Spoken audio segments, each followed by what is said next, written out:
I'm back. If I look a little weird, it's because I'm having an allergic reaction to a face cream. I tried to switch up my face creams and it didn't go well. So I'm probably gonna hopefully find something to run this through a filter so I don't look like I do right now. So I'm very red, very puffy and covered in bumps. But I've been trying to film this video for since the first. So 3.5 weeks. Anyway, self-care. Something that's very important. I thought an appropriate video for the new year because a lot of people start new habits and that kind of thing. I feel like self-care in the past couple years has become almost a cliche. Like, okay, go take a bubble bath with a glass of wine, but self-care is a lot more than that, and that's why I feel like it is important to discuss, and especially for it is. As you know, like I'm on a very strict budget with our family, so I can't just go get a pedicure or go, spend money as part of self-care. So I had to find things that worked for me that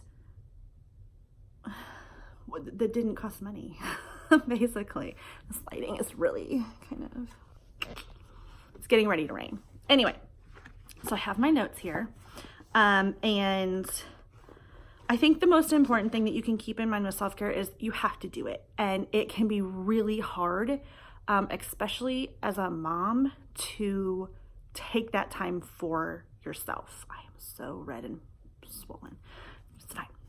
Back on topic. I'm a stay-at-home mom. So I always feel like, well, I should definitely have time, but I pretty much do self-care when my kids are in bed. So I felt guilty for a long time that cut into the time that I could spend with my husband, or I could be cleaning, or I could be doing this. But it was very important for me and my mental health to take just a little time for me every day. Now, personally for me, it has been the biggest part of self-care that has been for me has been being active for 30 minutes a day. Most of the time I walk on a treadmill. We've had that treadmill for years, since before we had kids, and thankfully it's still kicking. And that I genuinely enjoy. I can put a video on YouTube. I could put music on, whatever I'm feeling that day, and just spend that 30 minutes with myself.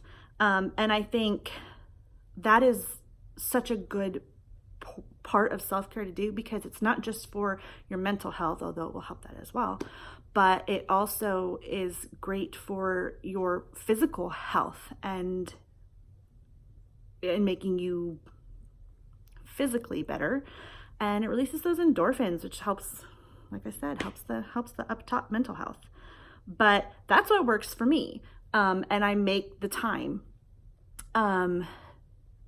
It took me a long time to get to the point where I'm making the time for myself.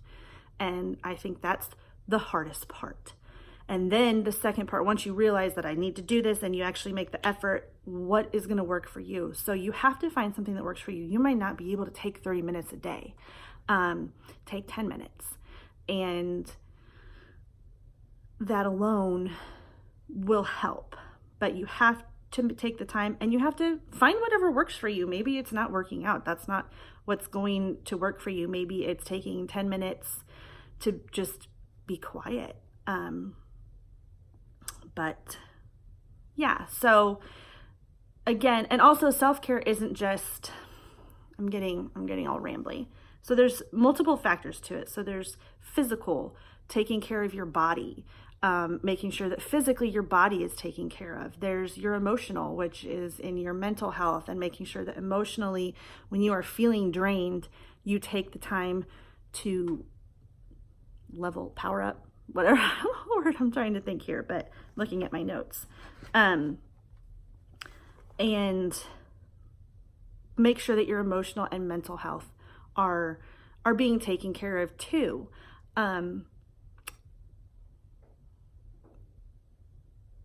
Part of that, I think, truly is acknowledging your emotions, no matter what they are. I'm a 4 on the Enneagram, if you watch the Enneagram, and so we are extremely emotional, and we are a lot of times run by our emotions. And I have to remind myself that my emotions don't control me. And but also to acknowledge the emotions that I have, and that it's okay for me to have those emotions. There's nothing wrong. That's a part of me. That's something that's just, you can't control, but you can process in a healthy way. And I think that is part of self-care too. And that's why, there's just so many factors that go into self-care. It's not just taking the time and getting in my bubble bath. Maybe that's your self-care. It's mine. I love taking a bubble bath and having that quiet time. And maybe that doesn't work for you. So find something that works for you. I'm pretty much going to be talking about what works for me, because that's the self-care that I know and that works. So just a quick run through of what works for me. If you want any ideas, I have started drinking hot tea every day. I don't know what it is about it, but even I've got my husband doing it now, and there's just something about me sitting down or on the run with the kids, drinking tea. I don't know. For some reason that works for me. I try to drink it while I can sit and be quiet. Not always possible, but just even drinking it if I'm, running to pick the kids up or running errands and taking my travel hot tea mug, that is something that soothes me and that calms me. I already said I exercise every day now. That's something I have, done before but quit. And now I'm just making it a priority for a lot of reasons. And the biggest one, it makes me feel good. I just feel so much better when I do. I have started doing at night before I go to bed. I got the Calm app. It's free. You can get it on your phone. It walks you through meditations. I use the breathing part the most, and just set a timer for however long I want to do it, 3 minutes, 5 minutes. And it just to breathe, which sounds so simple, but sitting and really closing my eyes, sitting still and taking breaths in and taking breaths out. It's amazing how calming it is for me. But give it a try. And that's the other thing. In finding what works for you, give everything a try, within what you can do. Try all different things until you find something that makes your soul feel good. Because that's what self-care is. It's something that makes your soul feel good. That it doesn't oh, I'm so happy now. It just gives you peace. Even if it's just for the small amount of time that you're doing it. I also have started reading every day. Now, I worked it into my schedule by doing this. So the school pickup line, now that my son is in kindergarten, I have to do that every day in the afternoon. And I might read only a few pages, but it's the time that I can take for myself. And I have Lydia in the car. Sometimes she naps, which is my favorite part. But sometimes I'm just here's your book, and she'll read her book, or I'll have her bring a toy with her so that she's got something to do. Doesn't always work. I mean, kids, right? But that is my reading time. And I could just sit and be on my phone or anything, but reading is what gives me peace. So I've started working that in. I love to bake. Obviously, this isn't an everyday thing, but if I'm feeling really run down, I'm feeling emotionally drained, I'm just not feeling peaceful, I try to consciously set aside time to whip up a batch of cookies. Or if I have extra time, I can bread and biscuits or whatever I want to go for that day. Something about working with all the ingredients, and the fact that even I most of the time when I do it, I try to include my kids because I want them to learn, and I think it's a good thing to do. But when I need it from me, I do it by myself. it just soothes me. I don't know why. Watching your favorite TV show, which is another one that's very become cliche. But honestly, when I say your favorite, I'm talking about if you have, I think a lot of people do, that one show that you've got on DVD, because no matter what, you can put it in and enjoy it. Put it in, watch an episode, watch 15 minutes of an episode, and just tune out. Let your brain zone into the show and zone out of the world and just be. And you know, the old standbys that are also cliches: take a bubble bath, get a pedicure. If you have the money. I don't. I haven't had a pedicure in a long, long time. A year probably.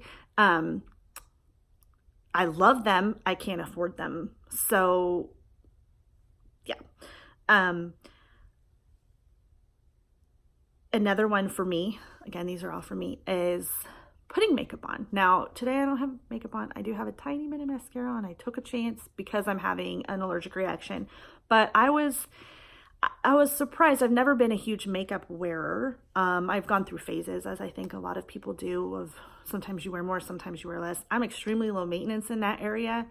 But I found I started doing it last year, and all of this I started last year and I'm continuing into this year. But I found that when I take just 5 minutes to do just basic concealer, mascara, lipstick, eyebrows, I feel better. I don't know. It's just something that I just feel better and more confident. So that's another way that I personally have started. I don't wear makeup every day. But again, when you feel like you're starting to feel bleh, pick something, and try it. And if it gives you peace, awesome, then you found something that you can try again. And if it doesn't, then try the next thing. But I just lost my page, sorry. I think it is important to practice self-care and to take the time to find whatever it might be that makes your soul feel peaceful, because we all have so much going on. Everyone. I don't know a single person that's like, no, I got time for everything, especially if you're a parent, especially if you're a parent of young kids or teenagers or just a parent in general. Just, you know, oh, and my heater kicked on. That's great. That's going to be loud, so I need to wrap this up. But take that time for you, and your life will improve. You will feel better. Your emotional state will be better. Now, obviously, if you are in a dark place and you are having very dark thoughts and suicidal thoughts or self-harm, reach out and get help. There are so many resources for you. Get help, and don't feel alone anymore, because you're not. There are suicide hotlines. You can literally just go to Google suicide hotline or self-harm hotline or mental health hotline, and there's going to be a number out there that you can call and talk to someone. In the self-care I'm talking about, it's not going to cure that. It definitely, it can help your mental health for sure. But you know what I mean. So I talked about this. I think I've hit everything that I really wanted to hit. And just this is just a basic, like, pretty common sense, but I think it needs to be said, especially, however you pronounce that. I do feel self-care has gotten kind of cliche, and people just kind of brush it off and think, oh, whatever. But it is important, and it's something that is extremely personal. So you're going to have to go through trial and error and find what it is that works for you. And you should, because we are all worth it. And yeah, so that's all I have to say. I'm going to go put a cold compress on this poor face, and I will see you next time. Bye.